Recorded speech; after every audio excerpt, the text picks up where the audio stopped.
class. I loved seeing everyone. Well, the few of you that I got to see at the Chromebook pickup. It was so good to see you, and I miss all of you. And next week I'll be making some video chats where we can all log on at the same time if you're available, just so we can see one another. So that'll be fun. Today I'm going to read The Relatives Came, and it is a Caldecott book. So remember, that means it won an award for the illustrations.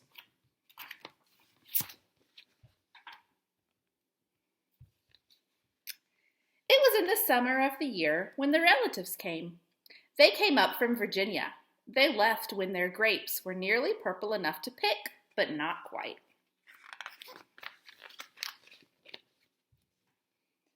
They had an old station wagon that smelled like a real car.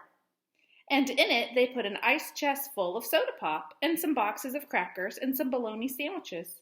And up they came from Virginia. They left at 4 in the morning when it was still dark, before even the birds were awake.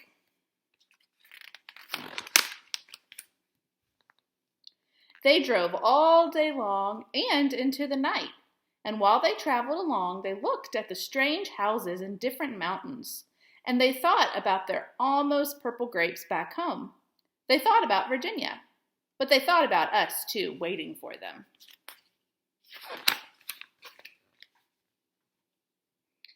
So they drank up all their soda pop and they ate up all their crackers and traveled up all those miles until finally they pulled into our yard.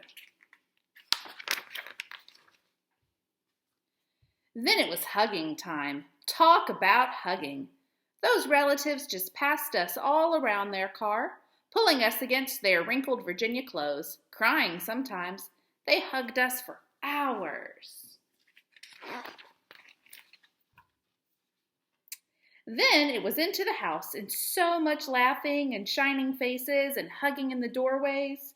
You'd have to go through at least 4 different hugs to get from the kitchen to the front room.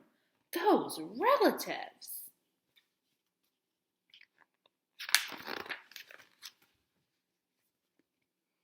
And finally, after a big supper 2 or 3 times around, and until we all got a turn at the table, there was quiet talk, and we were in 2s and 3s through the house.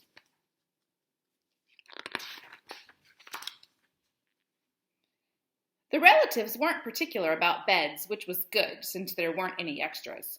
So a few squeezed in with us, and the rest slept on the floor, some with their arms thrown over the closest person, or some with an arm across one person and a leg across another. It was different, going to sleep with all that new breathing in the house. It's a lot of people. The relatives stayed for weeks and weeks. They helped us tend the garden, and they fixed any broken things they could find.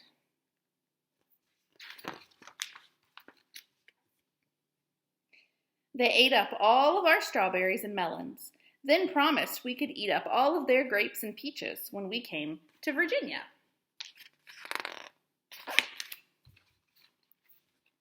But none of us thought about Virginia much. We were so busy hugging and eating and breathing together.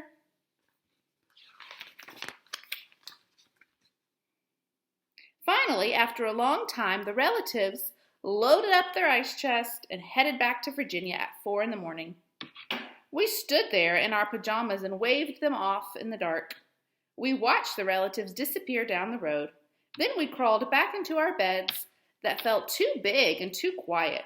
We fell asleep.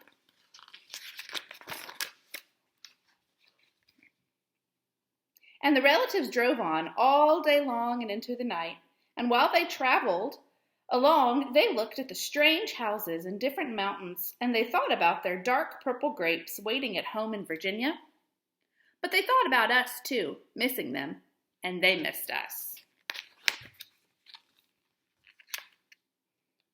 And when they were finally home in Virginia, they crawled into their silent, soft beds and dreamed about the next summer. I hope you enjoyed it. And if you heard a tapping noise while I was reading, it was the little kitty trying to say hi. So here she is. Have a great rest of your day. See you tomorrow.